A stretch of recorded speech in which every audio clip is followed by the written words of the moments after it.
चरक गुरु को इस तरह से परेशान और घबराया हुआ देखकर सायरा ने एक गहरी सांस ली और अपनी कुर्सी से उठते हुए कहा, चरक गुरु, ये तुम कैसी बातें कर रहे हो? क्या तुम्हें लगता है कि मैं इस तरह का कोई काम करूंगी? मैंने इस नीलामी की दुनिया में इतने साल यूं ही बर्बाद नहीं किए। मुझे सब मालूम है कि मुझे किसके साथ क्या करना है। सायरा के मुंह से ये बात सुनकर चरक गुरु ने राहत की सांस ली और कहा, उम्मीद करता हूं कि ऐसा ही हो। मैं तो बस तुम्हें बताना चाह रहा था कि बरसों पहले मेसिडोरिया शहर में क्या हुआ था। इतना कहते हुए उसने अपनी बातों को खत्म कर दिया, लेकिन हकीकत तो ये थी कि चरक गुरु डर गया था कि कहीं सायरा भूल से भी कोई ऐसी वैसी गलती ना कर बैठे जिससे कि उसे कोई खामियाजा भुगतना पड़े। उधर दूसरी तरफ ध्रुव नीलामी महल से बाहर निकलने के बाद सीधे बाजार चला गया और वहां से कुछ जड़ी बूटियां लेकर शौर्य महल पहुंचा। महल पहुंचकर अपने कमरे में आने पर उसने तुरंत दरवाजा बंद किया और उसके पास जो सामान था उसे अलमारी के अंदर रख दिया।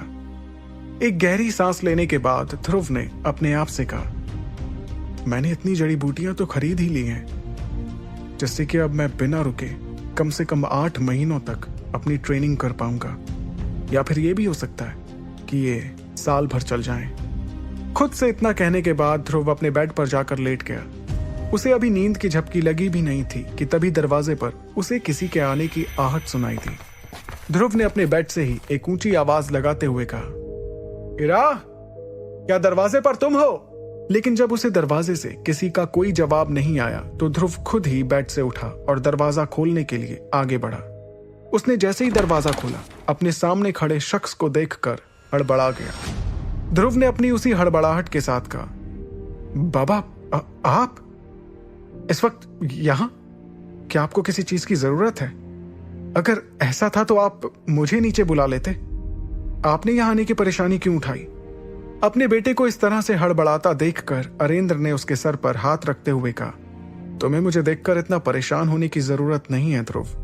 और हां, मैं यहां इसलिए आया हूं ताकि अपने बेटे से मिल सकूं। क्या मैं अपने बेटे से बस मिलने के लिए नहीं आ सकता? ध्रुव अपने पिता की बात का कोई जवाब देता उससे पहले ही अरेंद्र ने अपनी बात को आगे बढ़ाते हुए कहा, मैं जानता हूं कि तुम पिछले 2 महीने से मुझसे छिपने की कोशिश कर रहे हो। भले ही तुम्हें मुझसे कुछ नहीं चाहिए, लेकिन तुम मेरे बेटे हो, तो मैं तुम्हें अपनी मर्जी से कुछ दे ही सकता हूं। इतना कहने के बाद अरेंद्र ने अपने बेटे ध्रुव के कंधे पर हाथ रखा और दोनों कमरे में जाकर बेड पर बैठ गए। अरेंद्र ने आगे कहा, क्या तुम आज भी उस दिन के लिए अपने आप को दोषी समझते हो? अगर लारा तुमसे अलग होना चाहती है तो ये उसकी ही बदकिस्मती है।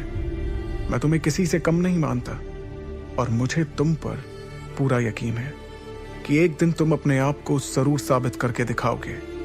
अपने पिता के मुंह से ये बात सुनने के बाद उसकी हड़बड़ाहट दूर हो चुकी थी और उसने अपने पिता की बात का पूरे जोश के साथ जवाब दिया, हाँ बाबा, 3 साल बाद मैं जरूर लारा का मुकाबला करने के लिए मैदान में उतरूंगा और सबको साबित करके दिखा दूंगा कि मैं भी किसी से कम नहीं हूं। इतना कहने के बाद ध्रुव ने अपने पिता के चेहरे की तरफ देखा।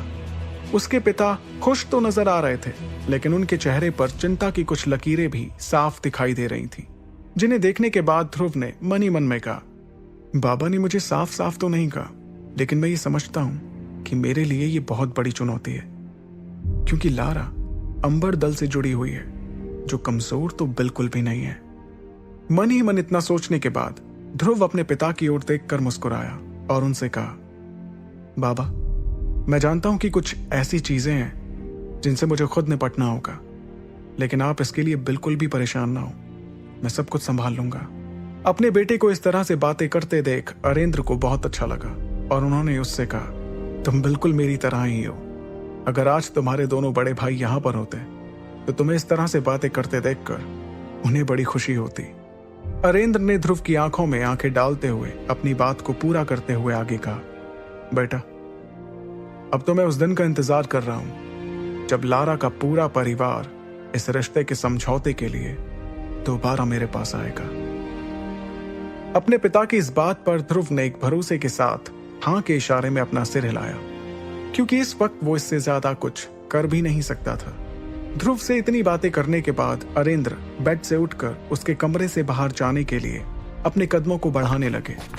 अगले ही पल उन्हें कुछ याद आया और उन्होंने रुकते हुए कहा, अरे बातों बातों में जिस खास चीज के लिए मैं तुमसे मिलने आया था उसके बारे में तो बात करना ही भूल गया। ध्रुव ने तुरंत कहा, हाँ बाबा बताइए ना, आप किस खास चीज के लिए मुझसे मिलने आए थे? तब अरेंद्र ने अपनी जेब से एक हरे रंग की शीशी निकाली और कहा, मैं तुम्हें यह देने के लिए आया था, तुम इसे मेरी तरफ से एक तोहफा समझो। उस शीशी को देखते ही ध्रुव समझ गया था कि उसके पिता उसके लिए क्या लेकर आए हैं, लेकिन इस वक्त ध्रुव की हालत ऐसी थी कि वो तो इसे देखकर ना तो खुलकर हंस सकता था और ना ही रो सकता था। उसके पिता उसके लिए नीलामी घर से अमृत धारा खरीद कर लाए थे। सब कुछ जानने के बाद भी ध्रुव ने अनजान बनते हुए अपने पिता से हैरानी वाले भाव के साथ पूछा, बाबा ये क्या चीज है? अरेंद्र ने उस शीशी के बारे में बताते हुए कहा, अमृत धारा। बेटा इसे अमृत धारा कहा जाता है, मैंने तुम्हारे लिए इसे आज ही खरीदा है। इसकी खासियत यह है कि ये तुम्हारी शक्तियों को तेजी से बढ़ाने में तुम्हारी मदद करेगी। पानी में इनकी कुछ बूंदें मिला देने से ही ये अपना काम करना शुरू कर देती हैं। ट्रेनिंग के बाद नहाने के पानी में इसकी कुछ ही बूंदें मिला देने से ये तुम्हारी मांसपेशियों को मजबूती देंगी। ध्रुव ने उस शीशी को अपने हाथ में लिया और फिर उसे गौर से देखकर एक बार फिर से अनजान बनते हुए पूछा, बाबा इसे खरीदने के लिए आपने बहुत सारे पैसे खर्च किए होंगे ना?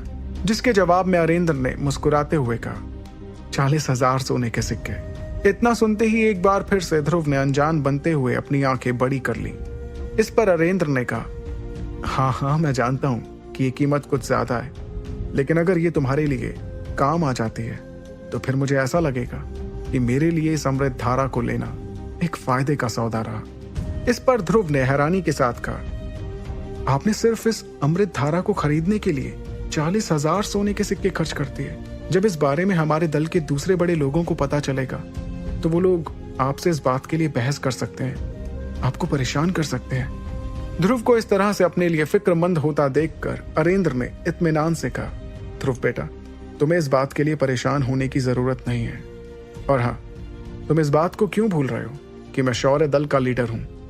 वो लोग ज्यादा से ज्यादा मुझ पर इसके लिए नाराज हो सकते हैं, इससे ज्यादा कुछ भी नहीं कर सकते।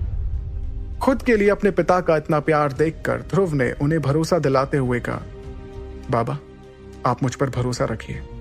अगर हमारे दल के कुछ लोग आप पर इस खर्च के लिए नाराज भी हो गए तो उन्हें उनकी नाराजगी का जवाब मैं अपने मुकाबले के जरिए दूंगा। अगले साल होने वाले यूथ सेरेमनी में जब वो लोग मेरा मुकाबला देखेंगे तो उनकी सारी नाराजगी दूर हो जाएगी। अपने बेटे का यह विश्वास देखकर अरेंद्र को बहुत खुशी हो रही थी। हालांकि उन्हें इस विश्वास के पीछे की हकीकत मालूम नहीं थी। उन्होंने मुस्कुराते हुए कहा, मुझे तुम्हारा यह आत्मविश्वास देखकर बहुत अच्छा लग रहा है। मैं एक बार फिर से अपने उसी ध्रुव को देखना चाहता हूं जो आज से 3 साल पहले था। अरेंद्र ने जाने से पहले कहा, ठीक है ध्रुव, अब मैं तुम्हारे आराम में और खलल नहीं डालूंगा, तुम जाकर आराम करो। और हाँ, अगर तुम्हें अपने बाबा से किसी भी मदद की जरूरत पड़े तो जरा भी हिचकिचाना मत, ठीक है? इतना कहने के बाद अरेंद्र शौर्य महल में नीचे उतरने के लिए आगे बढ़ने लगे। अभी उन्होंने ध्रुव को देखते हुए 1-2 कदम बढ़ाए ही थे कि उन्हें नीचे से शोर सुनाई देने लगा, जहां पर कुछ लोगों की भीड़ बड़ी ही बेसब्री से उनके आने का इंतजार कर रही थी। नीचे से आता हुआ भीड़ का शोर उन दोनों के कानों तक पहुंच चुका था। शोर सुनकर ध्रुव के चेहरे पर एक परेशानी नजर आ रही थी, तो वहीं दूसरी तरफ अरेंद्र ने उन आवाजों को सुनने के बाद ध्रुव की तरफ देखकर मुस्कुराते हुए कहा, देखा, मैंने तुमसे कहा था ना कि दल के कुछ बड़े लोग मुझे इस 40,000 सोने के सिक्कों के खर्च पर थोड़ा बुरा भला कहेंगे, लेकिन इससे ज्यादा कुछ नहीं। भले ही ध्रुव के पिता के चेहरे पर इस नाराजगी भरे शोर को सुनकर कोई शिकन नहीं दिखाई दे रही थी, लेकिन ध्रुव ने अपने पिता के बारे में फिक्र जताते हुए कहा, बाबा क्या मैं आपके साथ नीचे चलूं? अपने लिए ध्रुव की इस फिक्र को देखते हुए अरेंद्र ने कहा, नहीं ध्रुव, तुम्हें इसके लिए परेशान होने की जरूरत नहीं है। मुझे तो ये सब होने का पहले से ही अंदाजा लग गया था, मैं इन सबको संभाल लूंगा। ध्रुव से इतना कहने के बाद वो भीड़ को संभालने के लिए वहां से चले गए। इधर दूसरी तरफ अपने कमरे के अंदर जाने के बाद ध्रुव ने अपने पिता की ओर से दी हुई उस अमृत धारा की शीशी को अपनी मेज पर रख दिया। तभी उसका ध्यान कमरे के कोने की दीवार के पीछे छिपी एक लड़की पर गया। उस लड़की की परछाई को देखते हुए ध्रुव ने उसे पहचान लिया और कहा, इरा, क्या तुम्हें छिप छिप कर लोगों की बातें सुनना अच्छा लगता है? ध्रुव की आवाज सुनकर इरा उसके सामने आ गई और अपने सिर को हिलाते हुए उसने मुस्कुराते हुए कहा, ध्रुव, तुम्हारे बाबा जब तुमसे बात कर रहे थे तो मैंने देखा कि उनके चेहरे पर तुम्हें लेकर कई उम्मीदें हैं। इरा की बात को समझते हुए ध्रुव ने हाँ के इशारे में अपना सिर हिलाया और बेड पर जाकर बैठ गया। तभी इरा ने पास में एक कुर्सी को खींचा और ध्रुव के ठीक सामने रखकर उस पर बैठ गई। अगले ही पल उसने ध्रुव की तरफ देखते हुए उससे पूछा, अच्छा, मैं तो तुमसे दरअसल ये पूछने आई थी कि तुम मुझे दोपहर में कहीं दिखाई नहीं दिए। आखिर तुम उस वक्त कहाँ गायब हो गए थे? इरा के सवाल पर ध्रुव ने उससे नजरें चुराते हुए कहा, कहीं नहीं, मैं तो बस यूं ही टहलने के लिए थोड़ा बाहर चला गया था। उसके इस जवाब देने के तरीके पर इरा को उस पर थोड़ा शक हुआ। तब इरा ने उसके कपड़ों की खुशबू को सूंघते हुए कहा, अच्छा, ऐसी बात है, तो फिर मुझे यह बताओ कि तुम्हारे कपड़ों से किसी लड़की की खुशबू क्यों आ रही है? उसके सवाल पर ध्रुव को एकदम से खांसी आ गई और उसने थोड़ा रुकते हुए कहा, मेरे कपड़ों से किसी लड़की की खुशबू कैसे आ सकती है? इरा के सवाल का जवाब देते वक्त ध्रुव के चेहरे का रंग बदलने लगा था, लेकिन क्योंकि इस वक्त उसने अपने कमरे में कम ही रोशनी कर रखी थी, इसलिए वो और इरा एक दूसरे के चेहरे पर आने वाले हाव भाव को साफ साफ नहीं देख पा रहे थे। ध्रुव के इस जवाब को सुनकर इरा के चेहरे पर हंसी आ गई और अगले ही पल उसने अपनी हंसी को रोकते हुए कहा, अभी थोड़ी देर पहले मैंने ये भी सुना कि तुम अंबर दल को हराने के बारे में सोच रहे थे। अगर ऐसा है तो तुम मुझे भूलना मत, क्योंकि मैं हमेशा तुम्हारी मदद करने के लिए तैयार रहूंगी। अपनी मदद के लिए इरा को हमेशा इस तरह से फिक्रमंद देखकर ध्रुव के चेहरे पर हंसी आ गई और उसने बड़े ही प्यार से इरा के सुंदर चेहरे को अपने दोनों हाथों में कसकर पकड़ लिया। अगले ही पल इरा ने ध्रुव से पूछा, तुम इतना ध्यान से क्या देख रहे हो? कुछ नहीं, मैं तो बस तुम्हारी आंखों में ये देख रहा हूं, तुम्हें मेरी कितनी परवाह रहती है। अगले ही पल इरा ने ध्रुव से कहा, अच्छा, मुझे ऐसा लगता है कि अंबर दल में लारा का जो ट्रेनर है अधीरा, वो ही लारा को बिगाड़ रहा है। सब उसके बारे में बातें करते हैं कि वो एक बहुत ही अच्छा ट्रेनर है, लेकिन मुझे तो ऐसा बिल्कुल भी नहीं लगता। इरा तितली की तरह ध्रुव के कमरे में इधर से उधर टहलते हुए बातें कर रही थी और ध्रुव को बहुत ज्यादा थकान हो रही थी। उसने इरा की बातों पर अब ज्यादा ध्यान न देते हुए सिर्फ इतना कहा, अब बहुत देर हो चुकी है इरा, चलो तुम भी जाकर आराम करो और मुझे भी आराम करने दो। ध्रुव की इस बात को इरा ने ना चाहते हुए भी मान लिया और बाहर जाने के लिए हाँ के इशारे में अपना सिर हिलाया और फिर अगले ही पल उसके कमरे से निकलकर नीचे जाने लगी। इरा जैसे ही अपने कमरे की तरफ आगे बढ़ रही थी, उसे नीचे के एक कमरे में झगड़े का शोर सुनाई देने लगा। ये वही शोर था जो अरेंद्र की ओर से अमृत धारा पर किए गए 40,000 सोने के सिक्कों को लेकर हो रहा था। इरा ने इस शोर की वजह जानने के मकसद से अपने कदमों को उस कमरे की ओर मोड़ दिया।